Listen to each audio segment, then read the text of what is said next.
just going to study about science, and in science we will study the third chapter of your book, which is separation of substances. Dear students, you know separation का मतलब क्या होता है? अलग करना, और substances का मतलब होता है पदार्थों को, मटेरियल्स को। टू थिंग्स जब आपस में मिल जाते हैं तो उनको सेपरेट कैसे करते हैं? जनरली ऐसे इंसिडेंट्स को हम अपने डेली लाइफ में बहुत बार देखते हैं। Like your mother just cook chapatis, रोटियां बनाती हैं, तो उसके लिए क्या करती हैं? आटे में से कुछ अनवांटेड मटेरियल को बाहर निकालती हैं। तो वो एक सीविंग प्रोसेस होता है, सीव के जरिए वो उसे चालकर आटे से बार्न को बाहर निकालती है, चोकर को बाहर निकालती है। देन आफ्टर जब चाय बनता है तो चाय से चाय की पत्तियों को बाहर निकाला जाता है। ये सेपरेट ही किया जा रहा है। ऐसे बहुत सारे मेथड्स हैं जिसके बारे में आप जानते भी होंगे, और कुछ ऐसे मेथड्स हैं जिनके बारे में आप जानते भी नहीं होंगे। Today we will study about them. So firstly, I will tell you that in this chapter we will discuss about need for separation of substances, methods of separation. Okay, we use many substances in our daily life. अपने दैनिक जीवन में बहुत सारे substance हम use करते हैं, matter को use करते हैं, थिंग्स को यूज करते हैं, मटेरियल्स को यूज करते हैं। ठीक है, many of them have impurities and require some processing before being used. और अधिकतर उनमें से कुछ बहुत सारे ऐसे सब्सटेंस होते हैं, ऐसे मटेरियल्स होते हैं जिनमें से उन इम्प्योरिटीज को बाहर निकालना जरूरी होता है। अगर हम इम्प्योरिटीज को बाहर नहीं निकालेंगे तो उसे प्रॉपर्ली यूज नहीं कर पाएंगे। Water contain both soluble and insoluble impurities. Soluble का मतलब है जो घुल जाए, और इनसॉल्युबल का मतलब है जो ना घुले। तो वाटर में जो घुल जाता है वो सॉल्युबल हो गया, और जो नहीं घुलता है वो इनसॉल्युबल हो गया। तो वाटर में दोनों प्रकार के इम्प्योरिटीज, अशुद्धियां उसमें मौजूद होते हैं, जो कि सॉल्युबल भी होते हैं और इनसॉल्युबल भी होते हैं। उनको भी हम सेपरेट कर सकते हैं। सो in our daily lives we come across many situations where we need to separate our substance from a mixture. Mixtures क्या होता है? तो mixtures are the substances that consist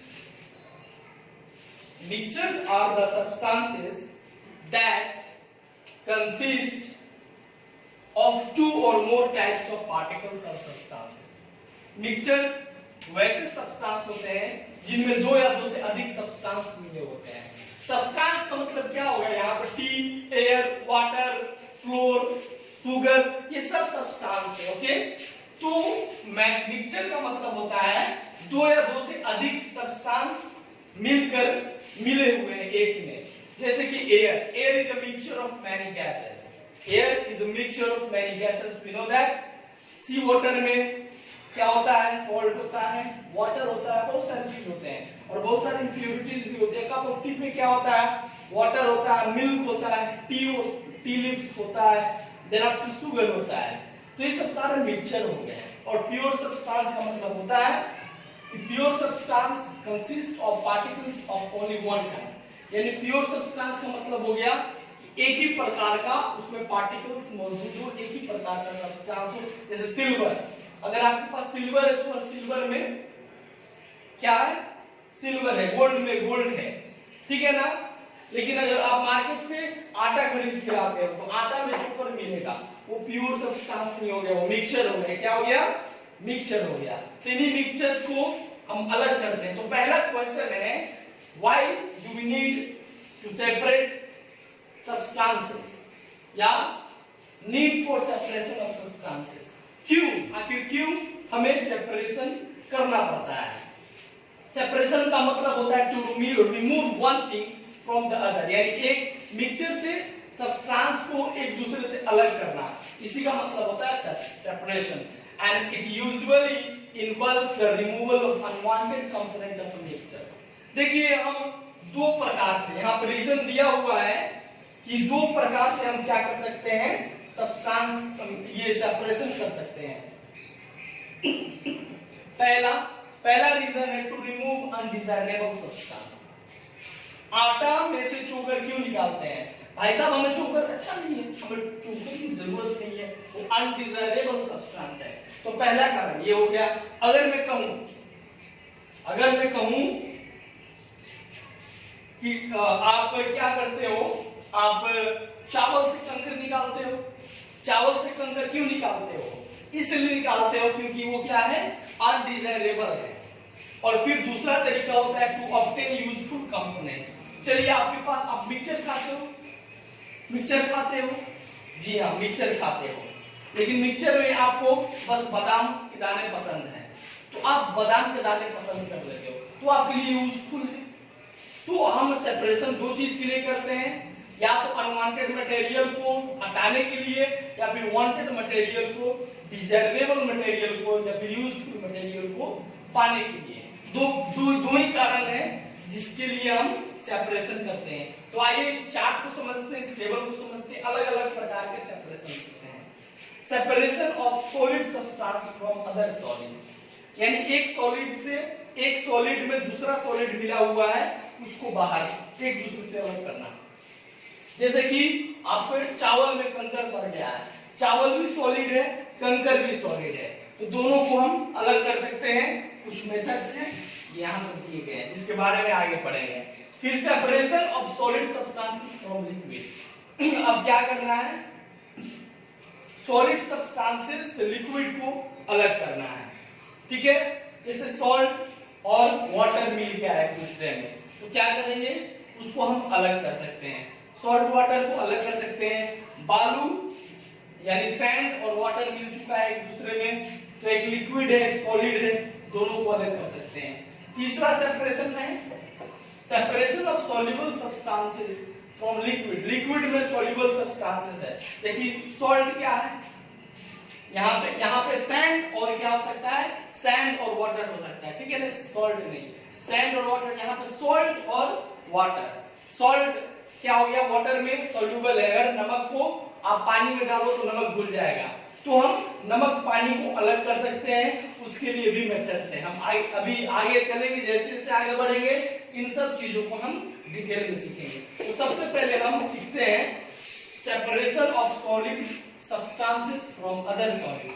यानी एक मिक्सचर है जिसमें दो या दो से अधिक सॉलिड सब्सटेंस है और उनको अलग करना है, ठीक है। सबसे पहले हैंड पिकिंग मेथड पे हम चलेंगे। क्या चलेंगे, हैंड पिकिंग मेथड का मतलब क्या होता है, यानी हाथ से। देखिए ये तो आप याद रखिएगा, ये मेथड जो है एप्लीकेबल है किसके लिए, जब या तो जिस अनवांटेड मटेरियल को आप बाहर निकालना चाहते हैं, अनवांटेड सब्सटेंस को बाहर निकालना चाहते हैं, या फिर देखिए this method is applicable when the undesirable solid is present in small quantities and the quantity of the mixture is also not very large। हाथ से काम कितना कर सकते हैं, थोड़ा बहुत काम। जैसे कि आपके पास एक बाउल में चावल है, उसमें कंकर है, तो उसको आप हाथ से बाहर निकाल सकते हो, क्योंकि कंकर का भी मात्रा कम है, या फिर आपके पास में जो मिक्सचर है चावल और कंकर का, वो भी आपके पास कम है, तो आप हाथ से कर सकते हो, हैंड पिकिंग मेथड से कर सकते हो। आप देख सकते हो फिगर में एक व्यक्ति है जो कि आप अनाज के दानों में से कंकर को बाहर निकाल रहा है। तो आप सीखते हैं ये है क्या, the undesirable solid in this method, the undesirable solid substance is separated from useful substance by hand. यानी इस मेथड में हाथ से अनवांटेड सब्सटेंस को बाहर निकाल के हटा दिया जाता है। It is used to separate components of mixtures when the undesirable solids differs from useful components। ये तभी मुमकिन है जब अनवांटेड या अनडिजायरेबल सॉलिड जो है वो शेप और साइज में अलग हो, कलर में अलग हो। अगर चावल में एकदम हूबहू चावल जैसा ही कंकर हो तो आपको निकालना मुश्किल हो जाएगा, क्योंकि कंकर का शेप चावल की तरह नहीं होता है। कंकर का शेप होता है राउंड, गोला हो सकता है, या फिर ईंट की तरह हो सकता है, स्क्वायर की तरह हो सकता है, या फिर कुछ अजीब शेप का हो सकता है, लेकिन चावल की शेप का नहीं होगा, उसका कलर भी अलग होगा, उसका साइज भी अलग होगा। इसलिए तभी हम अलग कर सकते हैं।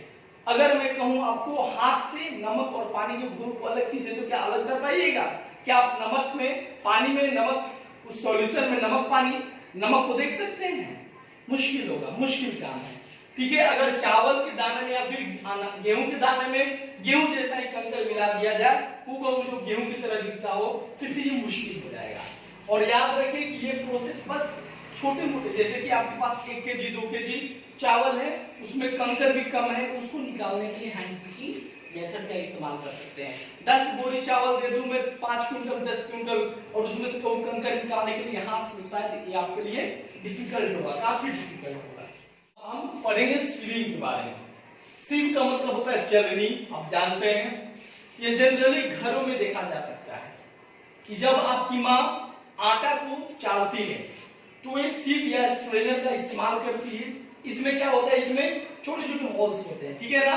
तो आटा जो भी है नीचे आके गिर जाता है आपके पॉट में, और बाकी इसमें जो चोकर या अनडिजायरेबल सब्सटेंस होते हैं ये सीव में ही रह जाते हैं, ठीक है ना। तो ये प्रोसेस है कि दो अलग अलग साइज के क्या है, ऑब्जेक्ट हैं, दो अलग अलग साइज के सब्सटेंस है, यानी उसके पार्टिकल्स जो है अलग अलग साइज के हैं। उनको क्या करने के लिए, ये भी हाथ से हिलाया जाता है। इसका मतलब हैंड पिकिंग नहीं हुआ। हैंड पिकिंग मतलब हाथ से चुन कर अलग करना। तो ये एक प्रकार का सिंपल मशीन है जिसकी सहायता से हम दो अलग अलग सब्सटेंस को एक मिक्सचर से अलग कर रहे हैं, ठीक है। तो इसमें क्या होता है, चलनी में जनरली किस प्रकार के सब्सटेंस को अलग करने हैं उसके हिसाब से क्या होता है, होल्स होता है। जैसे ये स्ट्रेनर है, सैंड एंड ग्रेवल, आप जनरली देखते हो जब भी घर बनाते तो मेसन होता है, वो क्या करता है, अपने लेबर को बोलता है कि ये जो सैंड है उसमें से कंकर अलग करो। तो 1 केजी 2 केजी या फिर 1 टीना 2 टीना तो लगता नहीं है, एक थैला लगता नहीं है। बालू सैंड तो काफी मात्रा में लगता है घर बनाने के लिए, क्योंकि ट्रैक्टर और ट्रक से आता है। तो इसके लिए उनके पास एक स्ट्रेनर होता है जिसमें वो क्या करते हैं, बालू को फेंक देते हैं, फिर एक छोटा सा उनके पास में लकड़ी का औजार होता है जिसकी वजह से ऊपर नीचे करते हैं, जिसकी वजह से कंकर बाहर रह जाता है। बालू काफी छोटे छोटे कण होते हैं बालू के, वो नीचे गिर जाते हैं। इस प्रकार से वो ग्रेवल को सैंड और ग्रेवल दोनों को अलग कर देते हैं, और फिर जो सैंड होता है उसका इस्तेमाल वो लोग घर बनाने में करते हैं सीमेंट के साथ। तो इस मेथड को सीविंग बोलते हैं। इसको आप घर पे भी देख सकते हो। कौन सा मेथड, चाय छानना अलग है, वो फिल्ट्रेशन है, और ये क्या है, ये आपका वो छानना वाला है, छननी है, और ये चालने वाला है, समझ रहे हैं ना, इसको चलनी बोलते हैं। तो आगे चलते हैं थ्रेशिंग के बारे में। Threshing is the process of separating grains from their stalks by beating the stalks or by allowing bullocks to trample the stalks or by using machine। अब देखिए ये थ्रेशिंग जो है, थ्रेशिंग एक प्रकार का प्रोसेस है जिससे जरिए हम ग्रेन्स को, अनाज को उनके स्टॉक से अलग करते हैं। जैसे आप देखते हो धान की खेती होती है तो ये जो प्रोसेस है थ्रेशिंग जो है, कह रहा है कि this method is particularly used by agricultural field, ठीक है, यानी खेती बाड़ी में ज्यादातर इस प्रोसेस का इस्तेमाल होता है, इस मेथड का इस्तेमाल होता है। जब कभी धान की खेती हो जाती है, पैडी की खेती हो जाती है, तो जो फार्मर होते हैं अगर उनके पास में ज्यादा अमाउंट में, ज्यादा मात्रा में ये जो पुआल होता है नहीं होता है, वो क्या करते हैं, अपने हाथ से ही इसको चौकी पे या किसी जमीन पे या किसी ऊंचे स्थान पे ले जाके उसको ऐसे कर कर के पटकते हैं, पीटते हैं, जिसकी वजह से क्या होता है, स्टॉक से धान के जो ग्रेन होते हैं वो अलग हो जाते हैं। ये एक प्रोसेस है। या फिर थ्रेशिंग मशीन होता है, उसमें डाल के भूसा को अलग कर दिया, स्टॉक जो है भूसा बन जाता है, हस्त बन जाता है, और जो चावल के दाने होते हैं, जो धान होता है, वो अलग हो जाता है। ये भी प्रोसेस है। और बड़े बड़े कामों के लिए इसमें थ्रेशर्स को कंबाइन किया जाता है हार्वेस्टर के साथ में, और तब जाके काम किया जाता है। तो ये एक मेथड है क्या करने के लिए, सॉलिड से सॉलिड को अलग करने के लिए। लास्ट मेथड है जिसे विनोइंग बोलते हैं, ठीक है। विनोइंग एक ऐसा मेथड है जिससे हम लाइटर कंपोनेंट्स को हेवियर कंपोनेंट से अलग करते हैं किसी भी मिक्सचर में। जैसे कि आपने क्या किया, अभी धान का जो बीज होता है, सीड होता है पैडी का, उसके स्टॉक से अलग कर लिया, ठीक है। फिर अब आपने क्या किया कि अपने चावल को भी उसके जो सीड होता है चावल का, उसके कवर से, उसके छिलके से अलग कर दिया। लेकिन कंप्लीटली वो क्या है, कंप्लीटली निकला नहीं है, उसमें अभी भी थोड़ा बहुत रहा बाकी है। तो जो कवर है, चावल का जो कवर है, जो टूटा पड़ा है, उसमें हस्क जैसा है, वो काफी हल्का है, और चावल को जो दाना है वो काफी उसके मुताबिक, उसके अगर कंपेयर करें तो उसके हिसाब से काफी हेवियर है। तो विनोइंग में क्या होता है कि हवा देखते हैं कि हवा का डायरेक्शन क्या है, हवा का डायरेक्शन देखते हैं कि हवा आगे की तरफ बह रही है या फिर पीछे की तरफ हवा जा रही है। तो क्या करेंगे, एक बर्तन में थोड़े से अमाउंट में उस चावल और उसके साथ जो उसका जो एकदम बिटेन स्टॉक है उसको ले लेंगे और ऐसे हवा के विपरीत दिशा में उसको गिराएंगे। इससे क्या होगा, जब वो नीचे गिरेगा तो हवा लाइटर कंपोनेंट्स को दूर ले जाएगी और हेवियर कंपोनेंट नीचे गिर जाएगा, और ऐसे करके हम क्या करेंगे, हेवियर कंपोनेंट को लाइटर कंपोनेंट से अलग कर सकते हैं, सेपरेट कर सकते हैं। इस प्रोसेस को विनोइंग बोलते हैं। इसमें विंड और एयर का इस्तेमाल किया जाता है, उसके फोर्स का, ठीक है। इसको आप घर पे भी कर सकते हो। ओके स्टूडेंट्स, तो ये आपका पहला पार्ट था।